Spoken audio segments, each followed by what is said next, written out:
This land we call home has a rich and varied history stretching back thousands of years. But hidden below the surface are some amazing treasures just waiting to be found. Oh my gosh, that's really cool. So each year across the country, archaeologists dig underground and dive underwater, searching for fresh discoveries. The most amazing thing in British archaeology. Uncovering traces of ancient lives. Somebody's pride and joy, I'm sure. And finding fascinating objects. Such exquisite detail. This year, I'll be meeting the archaeologists and looking at some of their most incredible finds. I mean, that is stunning. While Dr. Tori Herridge is travelling the length of the country to some spectacular locations. Where I'll be dropping in on some of this year's most fascinating digs. Oh my gosh, can you see that? It's just brilliant. Oh my goodness. Every dig provides a new piece in the puzzle of Britain's forgotten past. This is the epic and unfolding story of our islands. Welcome to Digging for Britain.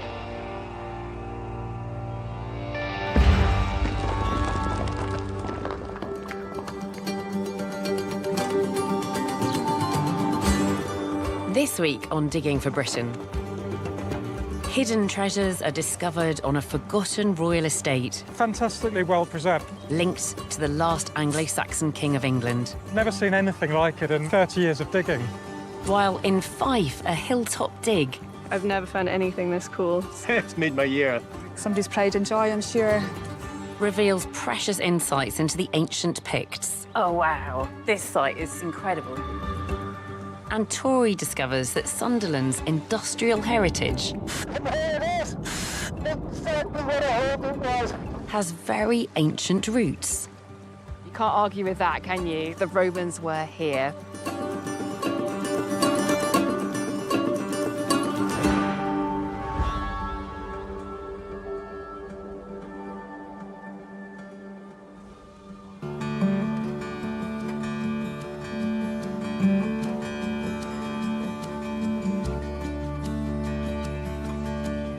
From Hadrian's Wall to the Norman ramparts of Bamborough Castle, the northeast of Britain bears witness to centuries of conquest and resistance.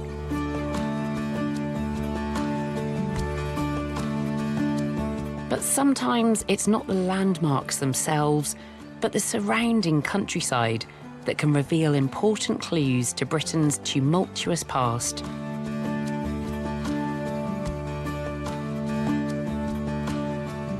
Our first dig takes us to Skipsea, 16 miles north of Hull. Here, a huge mound of earth marks where Skipsea Castle once stood.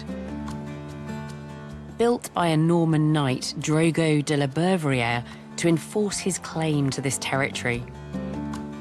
The Domesday Book states that Drogo was granted huge swathes of land here after the Norman conquest in 1066.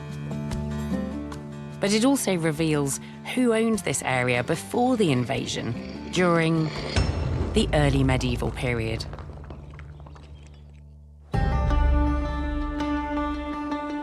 This land once included a settlement called Cleaton, belonging to the last Anglo-Saxon king of England, Harold Godwinson.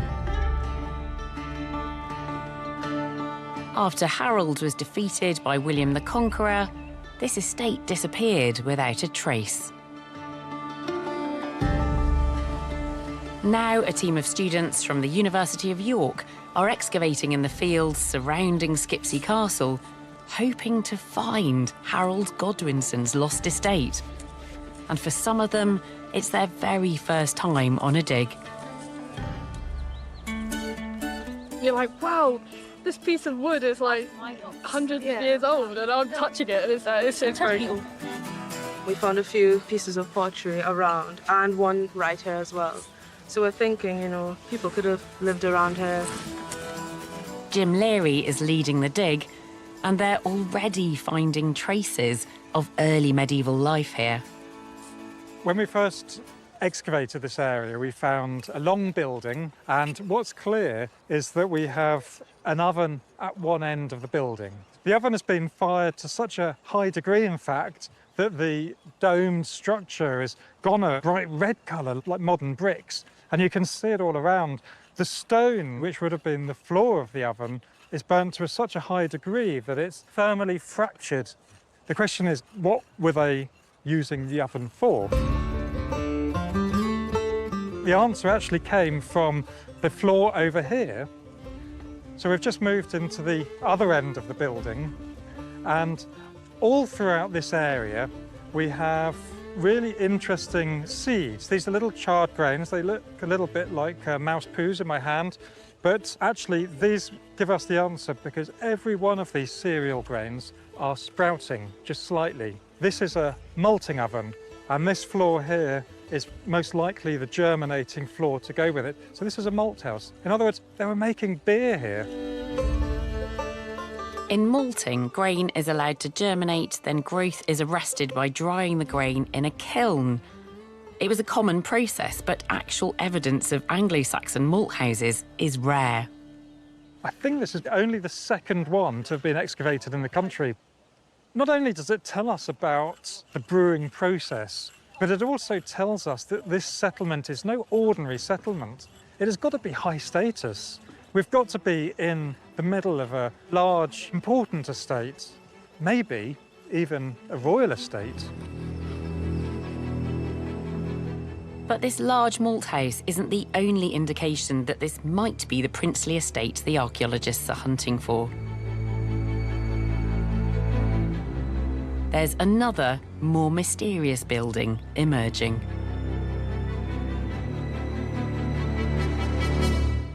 This is a square building that's been cut down into the ground, and what we're looking at is effectively a cellar for it. Post holes are beginning to appear in the corners, and we think that we might well be looking at a tower, which once again points to this being a high status site. The floor is just coming through here. What's amazing is it was actually a really well-made mortared floor. So this is a well-made building. So we've got a mortar-lined cellar, fantastically well preserved. Never seen anything like it in my 30 years of digging.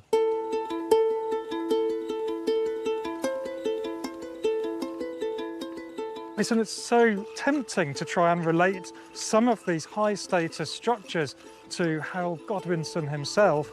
Maybe with radiocarbon dating and further work on this, we will get there.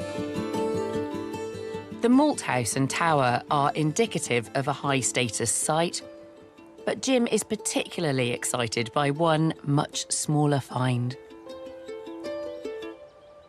This is one of my absolute favourite finds from the site this year. This is a piece of amber. The only reason they would be working this piece of amber is to turn it into some jewellery, into a bead for a necklace or whatever. So this is a piece of jewellery in the process of being made, but for some reason was lost, which is our fortune because we found it over 1,000 years later. We don't find pieces of amber like this. This is the real standout find from this season, and I will remember it for a very long time. It's another small piece of evidence which, alongside the malt house and tower, suggests this was an important place. It could be that lost royal estate. Professor Stuart Pryor is investigating how a fragment of amber might have been turned into Anglo-Saxon jewellery.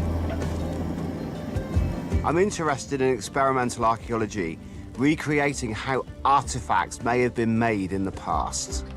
That's amazing. And I've got plenty of experts to call upon to lend me a hand. I've invited Sue Heeser, an expert on Anglo-Saxon jewellery, to help me investigate how the piece of amber from Holderness might have been worked. Amber is one of the glories of the Anglo-Saxons, the early Anglo-Saxons in particular, and it just makes this glorious colour. You've got an amazing collection of amber in front of me here. Where does it all come from?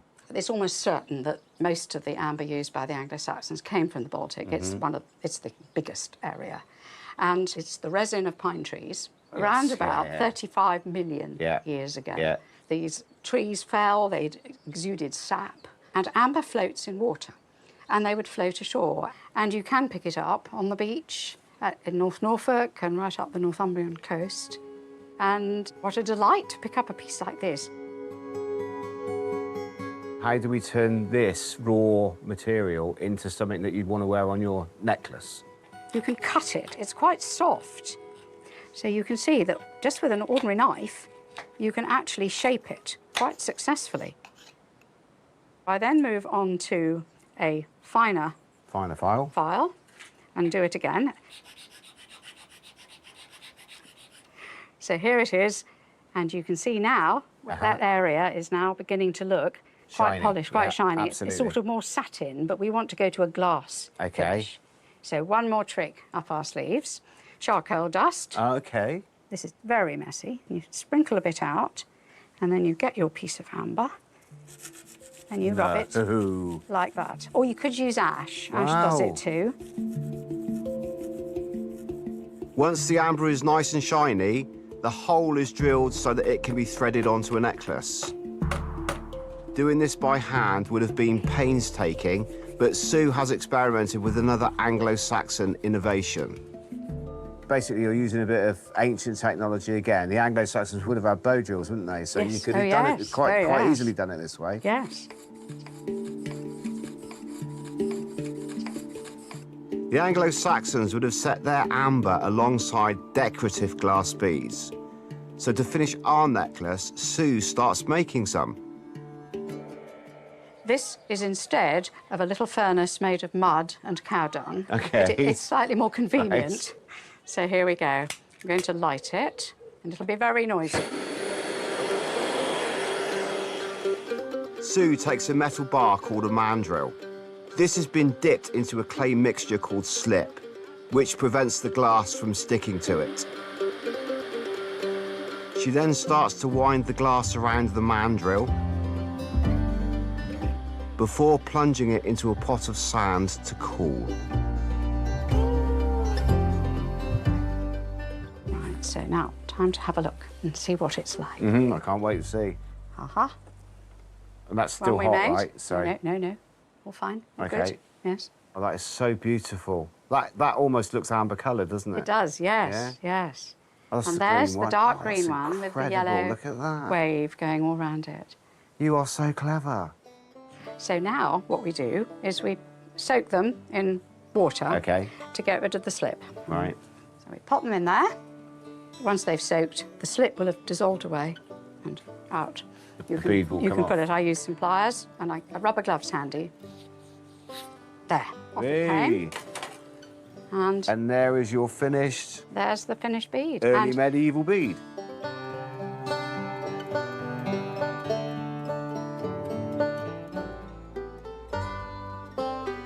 That's the beginning of your Anglo-Saxon necklace.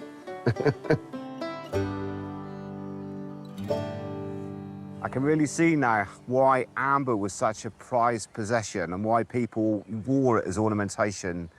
Combine it with a few simple glass beads and you've got amazing necklaces that can be passed down through your family for years.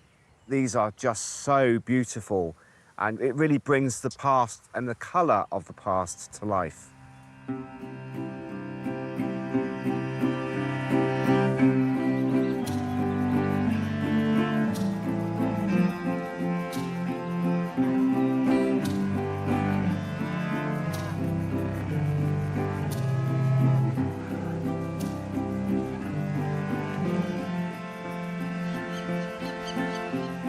Archaeology can help us to write the histories of people who left little in the way of written records.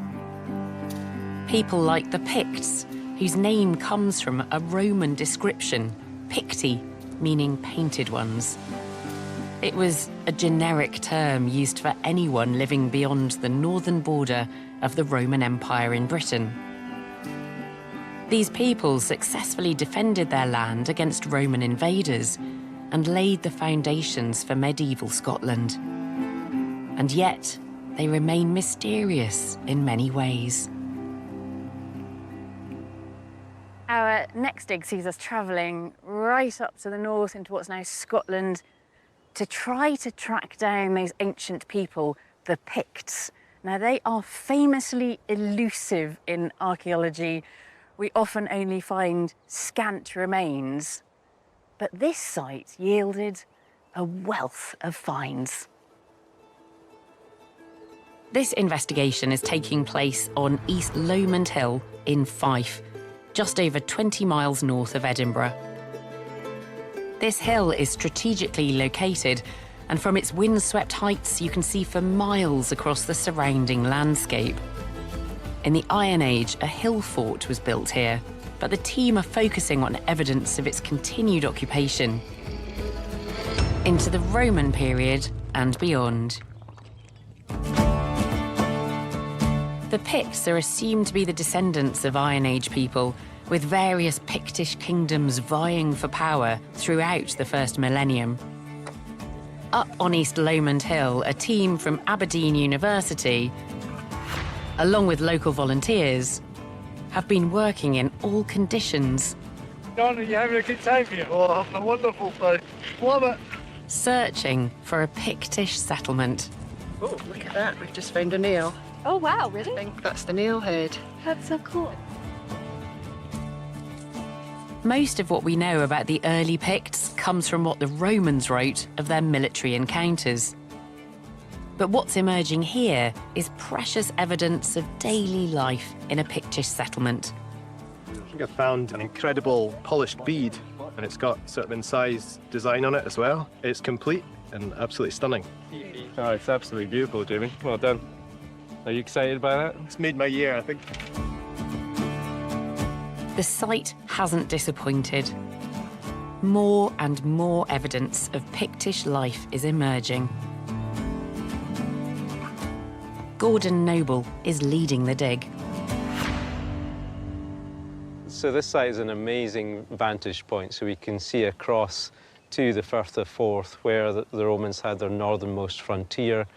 And in the post-Roman period, this would have been a really strategic location, looking over to the area where the Northumbrians and the Britons occupied. It's hard to appreciate today with such a quiet, serene location, but this would have been a really, really busy, thriving settlement in this Pictish period. So this site is really special and really interesting because we still have so few settlements from this time period. But to have this site here where we've got, dozens and dozens of buildings is really super exciting. This is Trench 7, our largest trench, and we're quite excited about what's showing up here. So we've got a large stone foundation coming around here, up this way, and then arcing back around. So it seems to be one end of a very large stone building. So that's really, really exciting. And then we've got traces of paving beginning to show up in the centre. And then just over here, we've got the stone-built fireplace. You can just see the curbstones here beginning to emerge. And this is where people in the Pictish period would have sat around their fire. And we had quite a few exciting finds beginning to show up in the floor layers of this building. It's really unusual to uncover quite so many artefacts in a Pictish site, but this dig is revealing a wealth of clues. And one find is particularly evocative. So it's a little piece of stone, and it's one of the most exciting finds we've had on the dig so far. So we can see an eye here, a second eye, the nose here, and what we think might be hair just represented by these little notches at the top of the stone. So it appears to be a little face, a human face. And this came just from the floor layers inside the building here. So we can just imagine someone in the Pictish period sitting around the hearth inside this building, maybe just doing a little practice piece to create this human-like appearance. Face of a Pict, potentially. find specialist Leanne DeMay is bringing the evidence together and getting close to the lives of the ancient Picts. There's been lots of things coming up from this trench, lots of evidence of domestic activities. This is just one of many game encounters we have from the site. They come in all different shapes and sizes. Some have been intentionally shaped, just like this one here. Others are just more like polished pebbles. We have some really lovely polished stone balls as well. So it's just giving us an idea that in their leisure time, they're sitting beside the hearth, they're playing games. This is possibly the star find from this year. So this is an ibex-headed pin. It's really rare, and it's possibly only the second one we know from Scotland. And it would have been worn to fasten a garment. Somebody's pride and joy, I'm sure.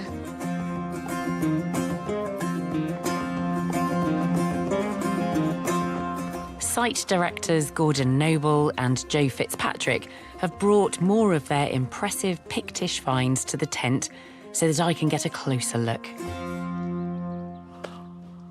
Oh, wow. This site is incredible, isn't it? I mean, I'm so excited to see these finds. You've been in search of the Picts again, which is what I expect. Yeah, this is a wonderful site. It's a wonderful range of finds that really tell us everything from the domestic life of the Picts through to warfare, gaming, and dress accessories. So what have we got there? What's that? Yeah, Well, so That's pretty special. This is in two pieces. So one of the students found this bottom bit of a pin. Yeah. And 2 days later, one of our local volunteers, Mike, found the top part. And hey presto, it's one pin, it's a dress pin. And actually, the detail on that top is quite incredible.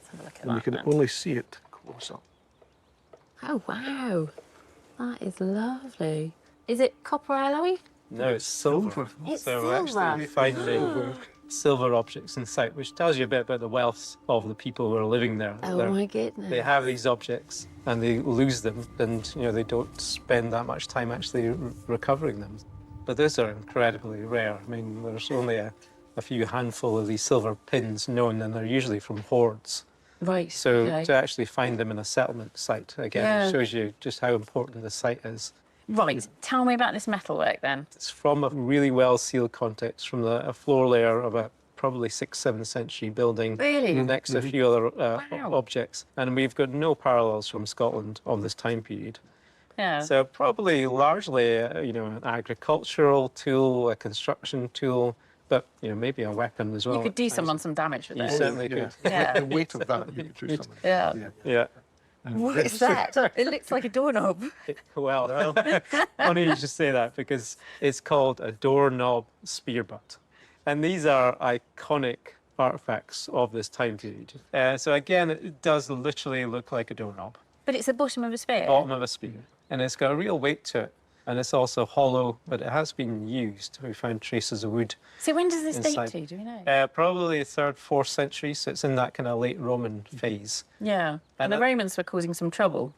Oh, yes, absolutely. This site seems to emerge in the kind of mid-3rd century, just, a generation or so before that first mention of the Picts. So it could be a kind of centralised settlement that's emerging after that kind of Roman military influence begins to wane at this kind of northern frontier. But it happens again, doesn't it? It keeps on happening. Yeah, I mean, there the are Romans keep campaigns. thinking we need to go and sort this Yeah, out. absolutely, yeah. And the Picts resist. Yeah, I mean, there's still campaigns mentioned into the 4th century. Yeah. And the Picts are the real enemies by that time period.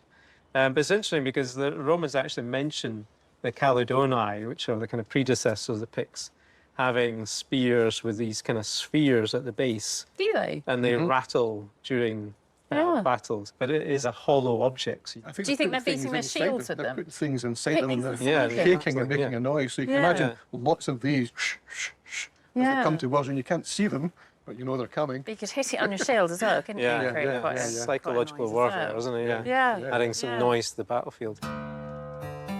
So it is this mysterious period of time where you don't have much in the way of written records, but now we're getting more and more archaeological evidence of these people, getting closer to the Pictish kings.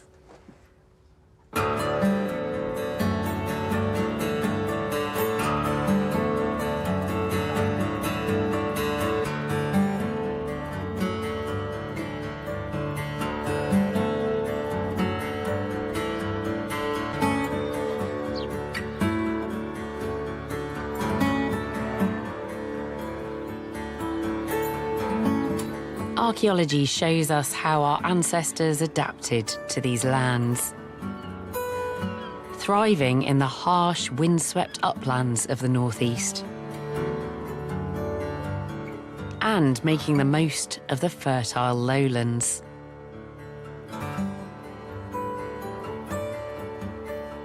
As one community certainly did on the banks of the River Tay in eastern Scotland, home to the tumbling ruins of Lindores Abbey.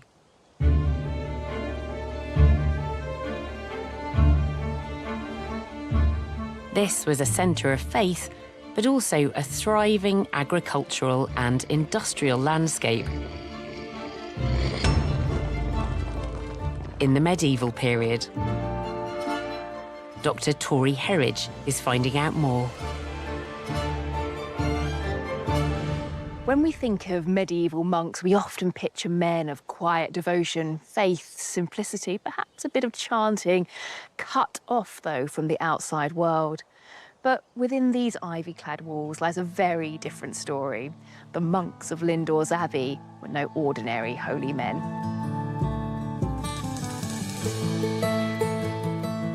In 1494, the monastery entered the history books when Friar John Core was listed in tax records as a maker of aqua vitae.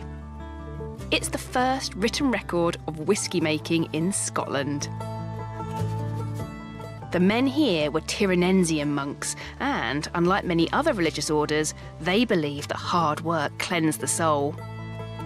Now, archaeologists are looking for the evidence that the medieval monks here were forerunners of the whisky trade. Trench supervisor Zam Wadji is excavating down to the medieval layers. Hey, hello, what is this? So this is a coin, so hopefully when we pull this out, we can get a date on when potentially this was built and what layer we're at. So you'd be happy with the, 14th century? Yeah, that's our hope. Is it fragile? It's very fragile, hence why I'm wearing gloves here. Oil from the human skin can affect copper alloy, so we're gonna try to take it out without touching it with our hands. It's coming. And then here we go. Okay. If we can get that clay off, it should give us a better face than this guy.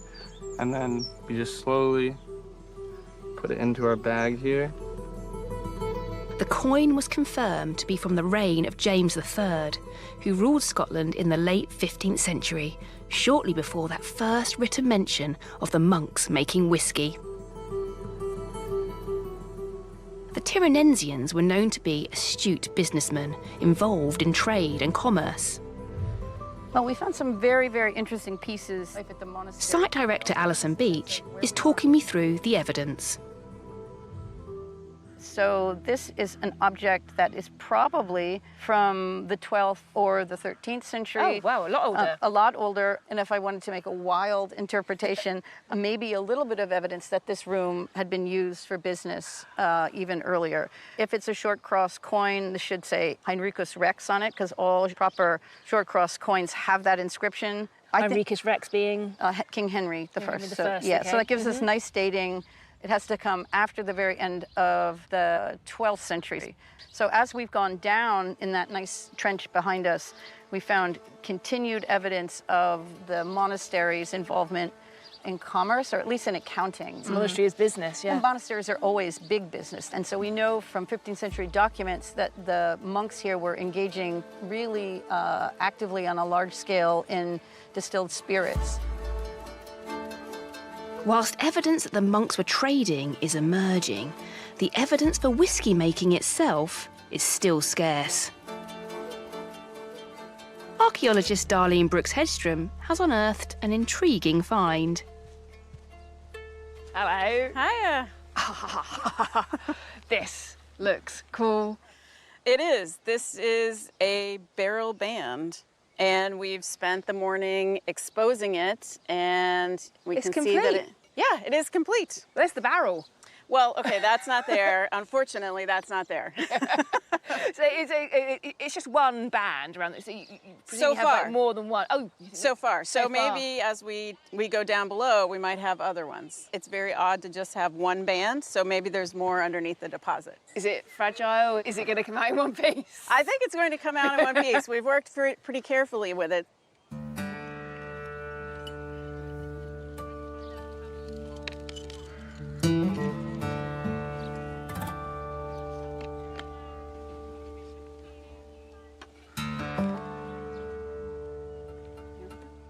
You did it! You're going to need a bigger tray. We are going to need a bigger tray. There we go. There we go. The first barrel band.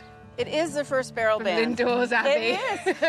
But hopefully not the last. Hopefully not the last. So then we'll go down and maybe we'll find some more, which I hope we will. This barrel band hasn't turned out to be medieval, but the finds from the site are starting to provide archaeological evidence that matches the written records. Clues to the business acumen of this holy order, who hold the record for Scotland's earliest known whisky production. The monks of Lindores Abbey were not just men of prayer, they were farmers, craftsmen, savvy businessmen, and the unlikely pioneers of Scotland's most iconic spirit. And the Abbey's legacy still ripples through Scotland's heritage.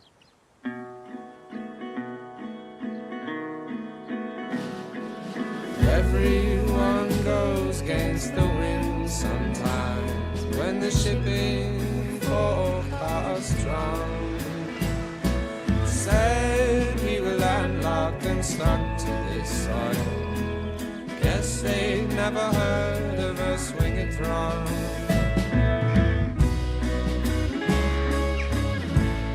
Across the northeast and beyond, archaeology is transforming the way we understand the past. Every find adds to an increasingly detailed picture. But finding an archaeological artefact is only ever the beginning, because then we have to work out how to look after it, how to curate it, how to conserve it, to make it accessible to the public and for future research. But with decades of archaeological discoveries piling up, museums have reached a crisis point. Archaeologist Meg Russell is looking at a bold new project tackling this challenge. Across the country, about 60% of local museums have declared themselves full.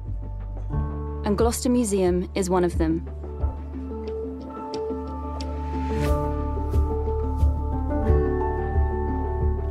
Curator Lizzie Johansson-Hartley hasn't been able to accept any new items for over 3 years.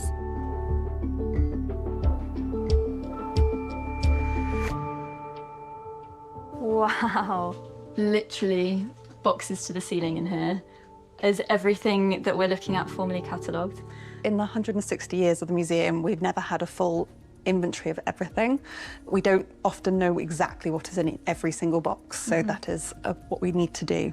And how does it get to this state? How are we here? There are hundreds of boxes being found through commercial development and archaeology, and in planning law it says that they have to go somewhere publicly accessible. About 40 years ago everyone went museums, but actually we don't have the space or funding to be able to continue accepting in perpetuity. There's got to be a limit somewhere. How much material do you have here? We're talking over 750,000 objects as a whole, and the boxes falling apart. Unfortunately, some of them are full to the brim and overflowing, others are half full, and some of them have one tiny little shard of pottery inside them, and it's a massive box. So the use of space isn't great. If museums are unable to accept more archaeological material, future finds could be left uncatalogued, and vital opportunities to further our understanding of the past will be missed.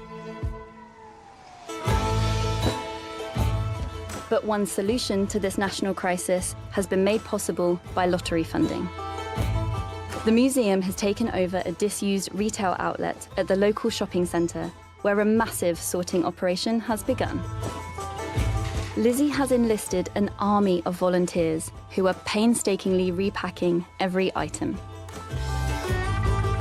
I didn't expect there to be this much stuff. Like, I've never seen so many finds in one place. These boxes are from 1969, and we do find things from 1969, like newspapers that we always give a read through. And so they are just little boxes of time. Yeah, they're nuggets of history, and you're understanding the archaeologists that put them there in the first place.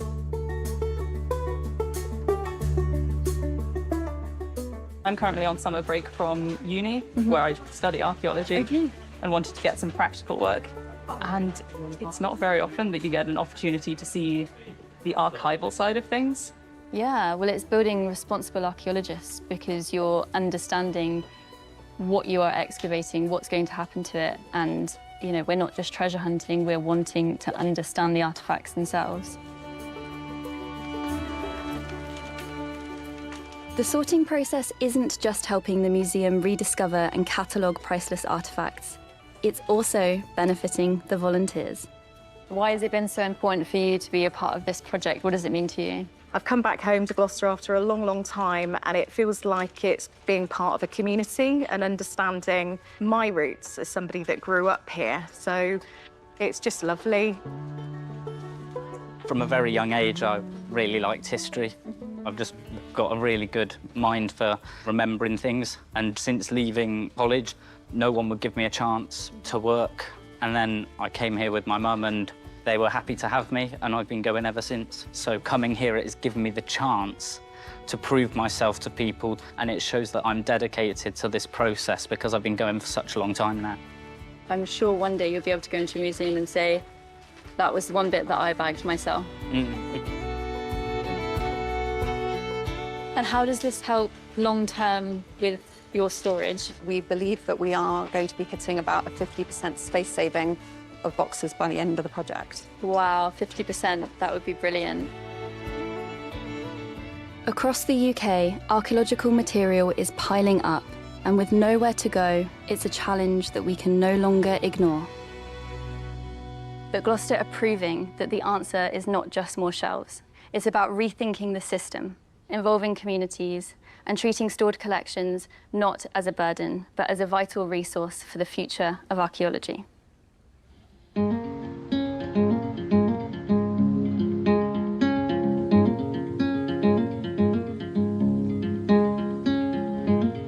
the edge of time, there's a silent cry. They blocked off the road and nowhere to go.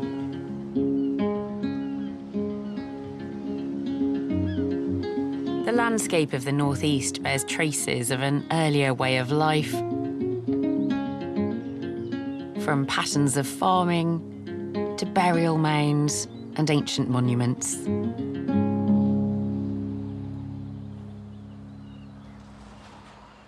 Archaeology can be wonderfully democratising. We can look at the lives of kings and queens, the nobility, the social elite, but we can also see ordinary people in the past. Our next dig takes us back into prehistory to meet a community in the uplands that straddle the border between England and Scotland. In the Cheviot Hills. These hills were created by volcanic activity some 400 million years ago. The igneous rocks here include granite and tuff, as well as a fine-grained rock called felsite. And the red felsite here is quite special. It's perhaps most recognisable as the red surface of the Mall leading up to Buckingham Palace. Felsite has been extracted from this quarry for more than 80 years, and there are plans to expand. Before that can happen, a team of archaeologists is investigating the site, finding evidence going back 4,000 years to the Bronze Age.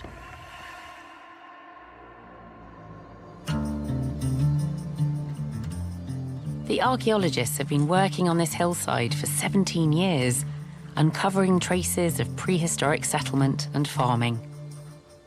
The discoveries include a Bronze Age monument called a ring cairn. Archaeologist Clive Waddington is leading the dig. You can see its circular shape, and there's a very rough curb, and this is the original entrance here. So you would have entered in this direction. What we've got here is a pit. This is just inside the entrance, and there was some burnt human bone just to the side of it here. And we think this is a threshold deposit. So when people come into ceremonial monuments or religious monuments, they pass through into the world of the spirits, the world beyond. We'd pass over the threshold deposit, and you can see there's quite a large pit here. And although we didn't find any human remains in it, we did find this flint tool. And of course, flint's very hard, it's non-perishable, and it looks like it was chipped yesterday. I think what we're learning from this archaeology is that people are moving into these uplands. They're investing a huge amount of time and energy and labour. And I think what that's reflecting is social stability, but also probably quite a wealthy population. They're investing a lot in the landscape and for the long term.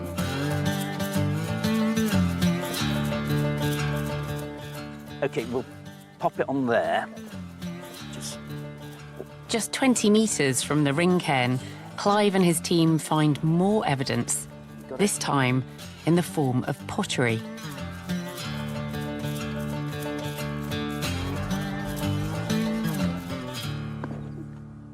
This pot's a puzzle at the moment. It's very coarse. It doesn't appear to be decorated, but it's substantial. I suspect it could be some kind of urn, and they're usually associated with burials. They often contain cremations. Yeah, so there's some bone fragments coming through now, sort of below the pot, which means it does look like it's containing a cremation. Yep, that's bone. We've got another cremation, guys. The remains of these people have lain here for 4,000 years, and it's quite amazing, really, to be able to touch the past, you know, in such a personal way. Clive captured the moment that he and his team had been waiting for. 1, 2, go. Always got it on it. Oh, wow. Definitely cremation in there. You get the camera. There was 2 cremations in that one above the other, and the beautiful pot, the complete pot, is out of that far pit.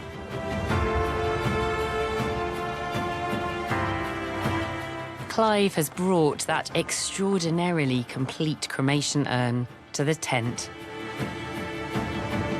Look at this incredible urn. That's completely intact, isn't it? Yeah, that is pretty much how it came out the ground, Yeah. except it was inverted, so it was the other way around. But it was incredibly well preserved. It's about 4,000 years old. You can see it's decorated. It's got this cord-impressed decoration that's been twisted. Is it just a piece of string, or is it on a stick? I think it's probably wrapped around a stick, Okay. and then they've pressed it in.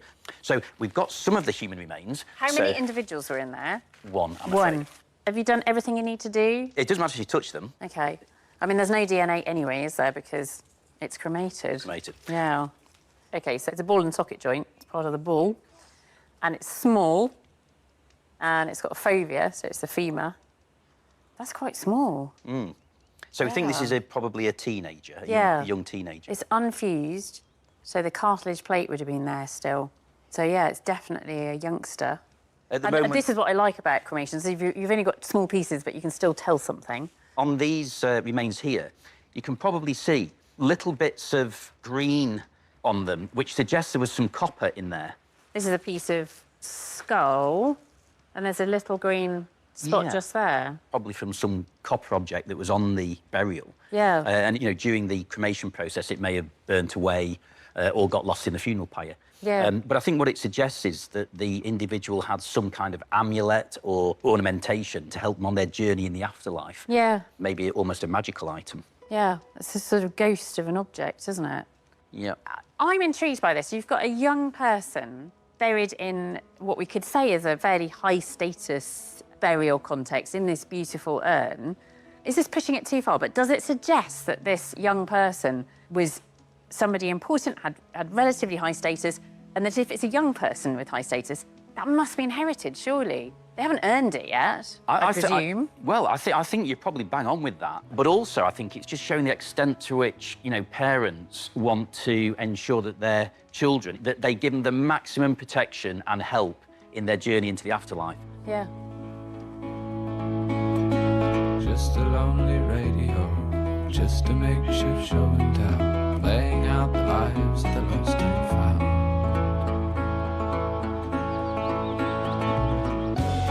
Archaeology can bring us close to our ancestors, to individuals, but it can also help tell a bigger story. And in more recent centuries, the northeast of Britain was a focus for heavy industry, including steelworking and shipbuilding. But it turns out that the industrial roots here go much deeper. On the banks of the River Wear in Sunderland, traces of an unexpected past are emerging. Tori is following the winding riverbanks in search of a forgotten industry. Going back nearly 2,000 years to the Roman period.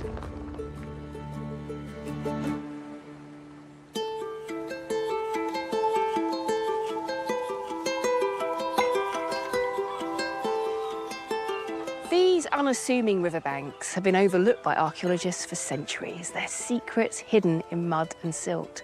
But now, thanks to the local community, an extraordinary new site is being uncovered. And it all started with a series of mysterious stones found on the riverbank. Hey, Gary! Archaeologist Gary Bankhead has long suspected that the Romans occupied this area, and now he thinks he's found the evidence. What is so special about this place? Yeah, well, apart from being beautiful, it's these objects, and this one's literally just being found. It's a Romano-British period whetstone. That's wet with an H, right? It is. Whet for sharpening blades, yeah? So every farmstead, every villa, every military complex... Every Roman fort is going to have a lot of blades to be sharpened, right? Absolutely. So what is so interesting and important about, you know, a Roman whetstone? Well, by itself, very little. However, this foreshore is littered with many, many more, and they are all over the place. There's one. OK. There's a double one. There's another single one. Hundreds, literally hundreds How of them. many? When you say hundreds, how many? 765. So that one there is the 765th whetstone that we found here, which is an incredible number. Yeah, how does that compare to other sites? Of the known whetstones found in the British Isles, you can probably total about 350. Across the whole country? Yeah. OK, that is big. That's a lot, right? So what does that tell you? We're pretty sure we've stumbled upon a Romano-British whetstone production site across the river. That sandstone rock outcrop is where we believe they were being manufactured. The quality of the sandstone itself, it has to be the amount of quartz in there, and probably feldspar as well, that just lends itself to being a perfect material to sharpen bladed weapons and tools. These ones are the broken ones. So the second they drop on the floor and snap in half, they are useless. So these are all the discards, effectively, from what must have been a much larger industry then. So if you're throwing away these ones, you must have plenty of other ones to send off in good nick. That's right. And we believe that because of this location in the river, seagoing vessels would have been coming up the northeast coast during the Roman period. But this landing area that seems to be where seagoing vessels could reach at low water, they would then be an exchange of goods, and these would be shipped perhaps down to London, where they would be traded across the Roman Empire. What is it then that you're hoping to find? You've got all the whetstones. Why are you here now? What are you digging for? You need to find the whetstones being produced in situ, in a context that we can sort of date, and that will inform whether or not it's Romano-British. Yeah, if there was a massive factory here producing these whetstones in Roman Britain, it should have left its mark, and that's what you're looking for. Yeah, this has to be the missing piece of the jigsaw. If Gary and his team are to prove this was a Roman whetstone production site, they'll need to find other signs of Roman activity. So archaeologists from Durham University, along with local volunteers, have dug trenches along the riverbanks. But they're at the mercy of the tides and can only dig 4 days every month. So I'm lending Orla a hand in the trenches before the tide comes back in. What do you think that is? Is it tile? Yeah, Exactly. What's that? Well, it's like ceramic to me, isn't it? Yeah. It's very thick. Gary? Yeah? I promise we didn't fix it, but Orla has just uncovered this. Wow. She just said we need a bit of pottery, and then this turned up. Yeah, wow, look at that. Look at the curve. Look at the angle. We have so little data and evidence. This is fantastic. Thanks. Well done, Orla. Yeah, good job. But it's not just on the riverbank that the team are finding evidence of Roman industry. Down on the foreshore, they are discovering ancient stone anchors, suggesting that this place was a stopping point for boats. Yes. Stone anchors here. Having already found a surprising number of anchors at this spot, Gary and his team of experienced divers are extending their search deeper into the river. And for that, I've got to kit up myself. Really exciting moment. We had a pre-arranged signal with the two divers who've gone in, and a buoy has popped up. And they were instructed if they found something significant, almost certainly an anchor, that's what they were briefed to search for, pop up a buoy and let me know, and I will go across and examine it. Because what is the significance then of these stone anchors? How many have you found? To date, we found 10, and that is an incredible amount. That's double anything that's been found in the whole of Europe. So in themselves, they are incredibly important. This would represent the 11th, and I can't wait to find out. OK. I've got comms on, so if you want, I can give you an update as we're going. So I can guide you through the discovery. Yes. Gary is actually connected to the shore via a cable where I can actually listen in. But it's a little bit like having him on a tether. Right, here we go.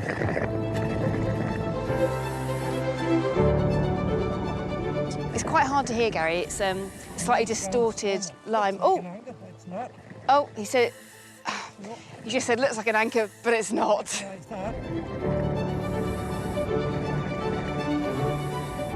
There's 3 divers out there. You can just see their bubbles all homing in onto that buoy. Wow, he just said wow. Can you hear this? Yeah. Exactly what I hoped it was. Yes. Another stone anchor. Another ancient anchor. You got something? Yeah? Oh my gosh, can you see that? Look at this. Yes. How heavy is it? I reckon you could probably do it. I got it, okay? You got it, sure? Yes. Okay, cool. Woo! I mean, this could be 2,000 years old. I mean, look at that.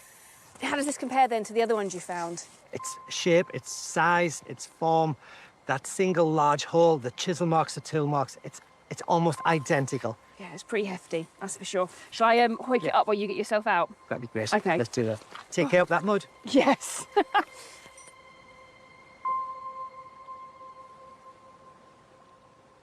The stone anchors like this have been in use since when? The Bronze Age, right? Earlier? Probably earlier, yes. Probably earlier, right? So it's probably on its own quite hard to date. By themselves, these have the form of a Bronze Age anchor. The typology suggests they are late Bronze Age. And that would be, yeah, wonderful, but it's sitting in amongst all of these whetstones, and the two have to be linked. It just speaks of this industry, this huge production site of Roman period whetstones. This perfect mix of everything coming together. There would have been ample manpower. We have Hadrian's Wall only 20 miles to the north with the Roman forts.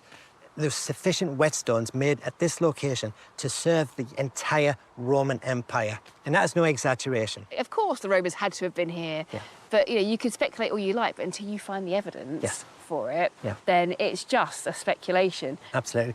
So it wasn't until we dug Trench 1. Our 1 aim was to find Roman material culture. And right at the very bottom, after we've gone through all of the layers of previous history, did we find our very first coin, our Roman period coin.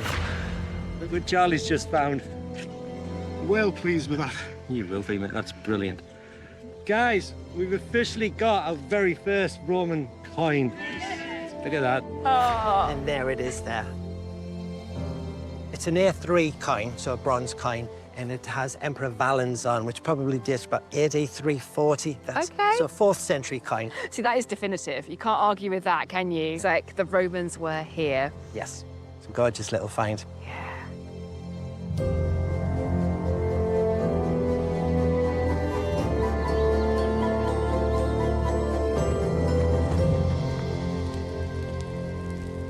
So this was a very interesting site, and you got right stuck in.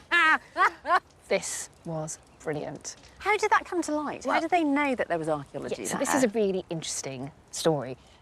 The local archaeology group were convinced that there was a Roman bridge in the area. Did not find the bridge, but they spotted these rather unusual rectangular stones. And these weren't known of before? No one had bothered looking. Very quickly became clear that what they had here was something that was completely out of the ordinary. And so, a whetstone is a really fundamental tool. If you are using iron knives, you have to sharpen them. And here they had not just one, but several, and not just finished whetstones in every single stage of the production. So it's quite exciting, because it feels like the beginning of an investigation, a new discovery as it's emerging. Yeah, I mean, and that's just it. This is a very, very new story. There's definitely an interesting question to answer here, and I think it's exciting to tap into that at an early stage in the investigation, where it's been recognised that there is a focus of activity on the riverbank. There's something going on with the vessels in the river as well, with all these stone anchors there as well. There's definitely a bigger story here. Yeah, exactly. And I think also just like, the whetstones in general deserve more attention. People get fixated on the kind of fancy pots, but it's a whetstone that is the fundamental tool in your toolkit. You cannot run, an Iron Age industry. You cannot keep an Iron Age army, a Roman army, going without something that sharpens your blade. And I think that's it to me. Like, it's literally, people go, oh, okay, You're convincing me. It's all about the stone industries of the British Isles, as far as I'm concerned.